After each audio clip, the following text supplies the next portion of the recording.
How does a game released 5 years ago still captivate people till this day? The answer is simple: outstanding storytelling. If a story is worth telling, no matter how old the game is, people will still be moved and impacted by that story. That is the case for Red Dead Redemption 2. Released in October of 2018, Red Dead 2 tells a unique story about the Van der Linde gang and follows the perspective of Arthur Morgan. In the beginning of the story, we meet a lot of characters, but one of the characters is clearly the boss of the group, Dutch Van der Linde. Everyone in the group takes orders from Dutch, and it is clear right away from the very start that Dutch will do anything to survive. The things that Dutch stand for and his demeanor about everything give the others hope. That's his role as the leader early on, to be a strong male lead and to reassure everyone that everything will be alright, even if that's sometimes not the case. We can determine the group might not be the best of people, but you can still respect the gang, especially Arthur. Arthur is very respected throughout the group, and everyone besides Micah generally likes him. This automatically makes you respect Arthur. Arthur respects Dutch, and at least for most of the story, for a long time you like Dutch. You like him because Arthur respects him, so questioning his character doesn't really seem like something that you would do. In the story, you do missions with Dutch by your side as a fatherly figure. In the missions, you can see just how easily Dutch can deceive someone by lying to someone or pretending he's someone else. It is easy to see how Dutch can convince you that he is a good person. Seeing the story develop as you go through heist after heist, mission after mission, Dutch's downfall cannot be visibly seen until he kills Angelo Bronte. I'm gonna come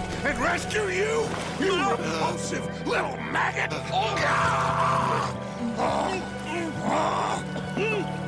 Call them now! You call them!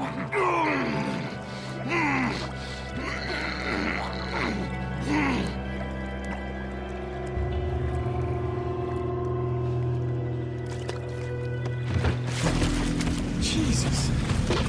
Part of your philosophy books cover feeding a fella. The goddamn alligator, Dutch.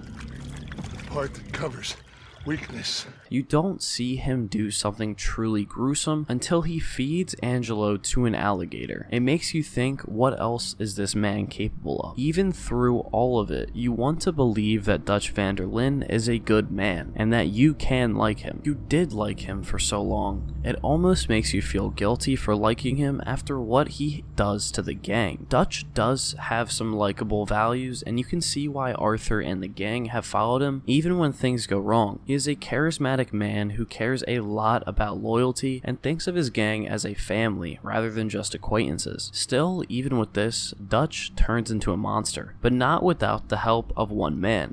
Listen, what will be, will be. Ain't nothing a fella can do about it. Ain't no one changing nothing. I got all kinds of crazy in me. Ain't nothing I can do about that. Ain't my fault. Ain't no one's fault. Just live your goddamn life, and when it's time, go out shooting. Whatever you say.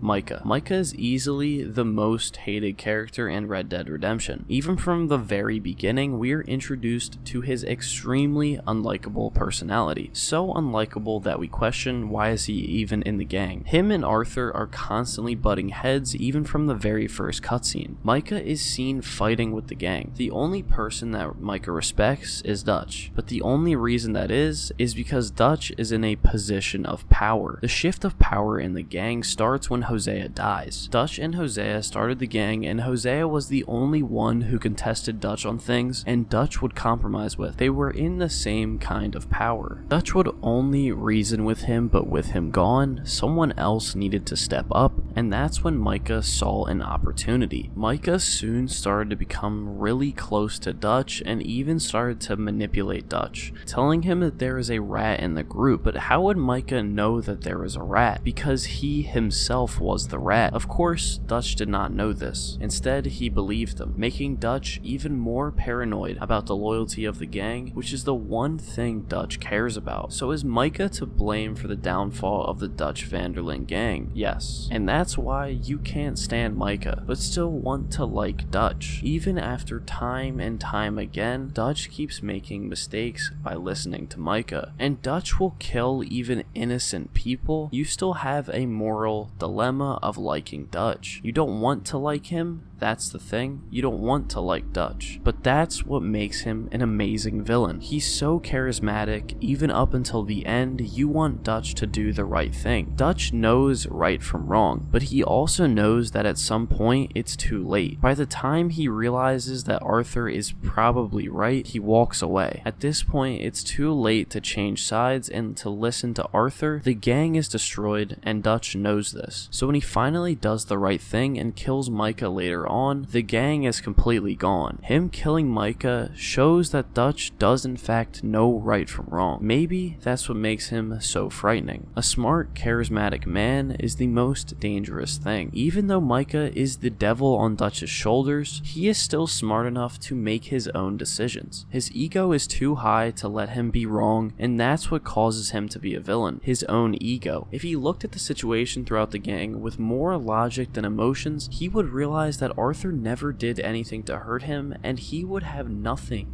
to gain from betraying him. But his ego did not let him see it or want him to see it. Dutch wanted to believe Micah so badly that he would betray his own loyal best friend just to not be wrong. So how do you craft a perfect villain? There definitely is not one way to make a perfect villain, but a key component of having an amazing villain is they have to be likable. If you can get an audience to somehow like or relate to an objectively terrible person, you have done your job. Is Dutch Vanderlyn a bad person, or is he a person who did what he had to do to survive? The answer is up to you.